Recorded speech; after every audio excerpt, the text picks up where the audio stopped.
श्री शिवाय नमस्तुभ्यम। दोस्तों, इस वीडियो में हम जानेंगे इस बार सोम प्रदोष व्रत पर कैसे दुर्लभ योग बनने वाला है और किस तरह से भोलेनाथ की पूजा का हमें विशेष दुगना पुण्य मिलेगा। सनातन धर्म में भगवान शिव की पूजा का सर्वोत्तम समय प्रदोष काल माना गया है। जब यह प्रदोष तिथि सोमवार को आती है तब इसे सोम प्रदोष व्रत कहा जाता है, जो शिव भक्तों के लिए अत्यंत शुभ और दुर्लभ योग प्रदान करने वाला दिन माना जाता है। साथ ही हम यह भी जानेंगे कि सोम प्रदोष की तिथि और शुभ मुहूर्त क्या है। वैदिक पंचांग के अनुसार कार्तिक मास के शुक्ल पक्ष की त्रयोदशी तिथि का आरंभ 3 नवंबर 2025 को सुबह 5:07 से होगा और यह 4 नवंबर 2025 की रात्रि 2:05 तक रहेगा। इसलिए सोम प्रदोष व्रत का पालन 3 नवंबर 2025 सोमवार को किया जाएगा। इस दिन सोमवार त्रयोदशी तिथि और रवि योग का संयोग बन रहा है, जो एक अत्यंत ही दुर्लभ और पुण्यदायक योग है। इस योग में भगवान शिव की पूजा करने से भक्तों को दोगुना फल और पुण्य प्राप्त होता है। 3 नवंबर 2025 को सोम प्रदोष के दिन रवि योग भी बन रहा है। यह योग पूजा पाठ, दान और शिव आराधना के लिए अत्यंत मंगलकारी माना गया है। इस संयोग में किया गया हर शुभ कार्य दोगुना फल देता है। वीडियो में आगे जानेंगे कि सोम प्रदोष व्रत का क्या महत्व है, सोम प्रदोष व्रत की पूजा विधि क्या है। पहले हम सुनते हैं सोम प्रदोष व्रत की कथा। स्कंद पुराण में वर्णित एक कथा के अनुसार एक नगर में एक ब्राह्मणी रहती थी। वह बहुत ही गरीब थी। उसके पति का स्वर्गवास हो गया था। उसका अब कोई सहारा नहीं था, इसलिए सुबह होते ही वह अपने पुत्र के साथ भीख मांगने निकल पड़ती थी। भिक्षाटन से ही वह अपना और अपने पुत्र का पेट पालती थी। एक दिन ब्राह्मणी भिक्षाटन से घर लौट रही थी तो उसे एक घायल लड़का कराहता हुआ मिला। ब्राह्मणी दयावश उसे अपने घर ले आई। वह लड़का विदर्भ का राजकुमार था। शत्रु सैनिकों ने उसके राज्य पर आक्रमण कर उसके पिता को बंदी बना लिया था और उसका राज्य हड़प लिया था। इसलिए राजकुमार इधर उधर भटक रहा था। राजकुमार ब्राह्मण पुत्र के साथ ब्राह्मणी के घर रहने लगा। एक बार गरीब ब्राह्मणी दोनों पुत्रों के साथ ऋषि शांडिल्य के आश्रम में गई। वहां उसने प्रदोष व्रत की विधि और कथा सुनी और घर आकर उसे व्रत रखना आरंभ किया। एक दिन की बात है, दोनों बालक वन में घूम रहे थे। पुजारी का बेटा घर लौट आया, लेकिन राजा का बेटा वन में अंशुमति नामक गंधर्व कन्या से मिला। वह उस पर मोहित हो गई और उसके साथ समय गुजारने लगी। एक दिन अंशुमति ने अपने माता पिता को राजकुमार से मिलाने के लिए ले गई। उन्हें भी राजकुमार पसंद आ गया।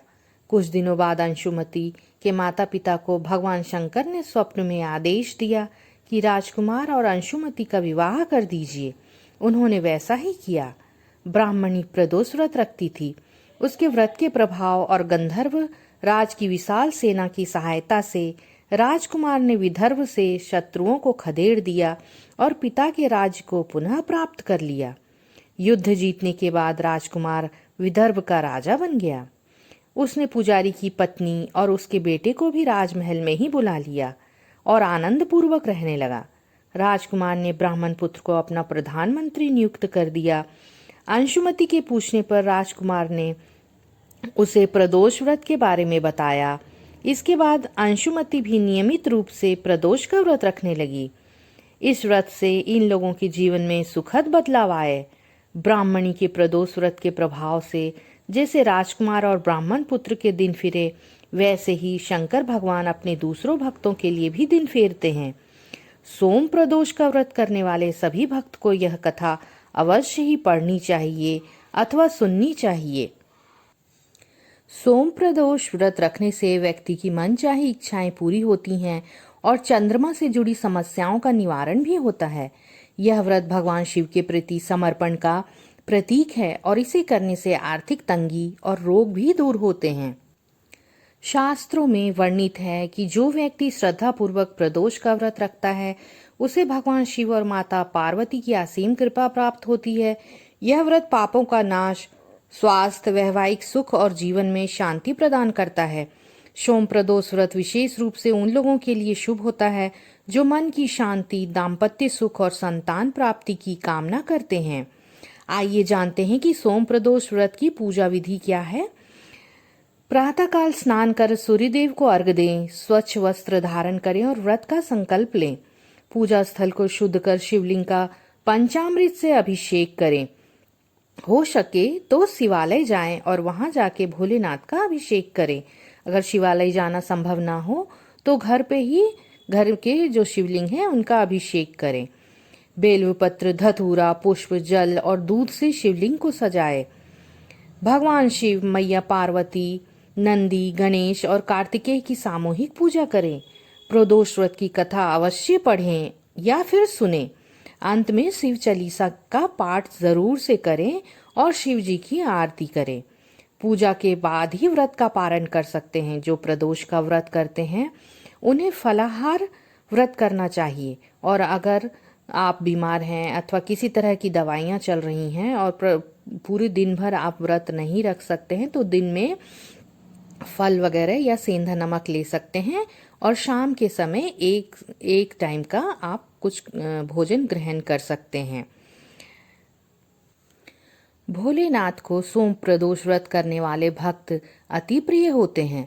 इस व्रत को रखकर जो व्रती प्रदोष काल में शिवजी का पूजन और कथा करते हैं उनकी विपदा को शिवजी जरूर ही हर लेते हैं। सोम प्रदोष व्रत का सभी प्रदोष व्रत में अधिक महत्व बताया जाता है। धार्मिक मान्यताओं के अनुसार प्रत्येक माह की त्रयोदशी तिथि में सायंकाल को प्रदोष काल में प्रदोष व्रत का पूजन जरूर ही करना चाहिए।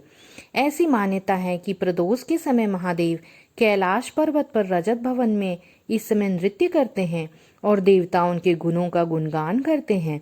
ऐसे में जो भी जातक यह व्रत करते हैं भोलेनाथ की कृपा से उनकी सभी मनोवांछित कामनाओं की पूर्ति होती है।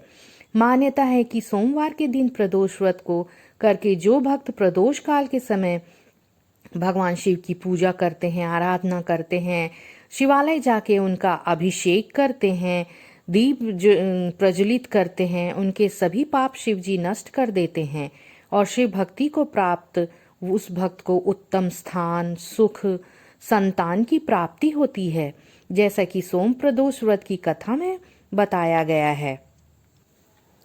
3 नवंबर 2025 को सोमवार के दिन सोम प्रदोष के दिन रवि योग बन रहा है और यह योग बहुत ही उत्तम फलदायी होता है। सुख, समृद्धि, संतान प्राप्ति के लिए बहुत ही सुंदर योग है। यह योग पूजा पाठ, दान, शिव आराधना के लिए अत्यंत ही शुभ और मंगलकारी माना गया है।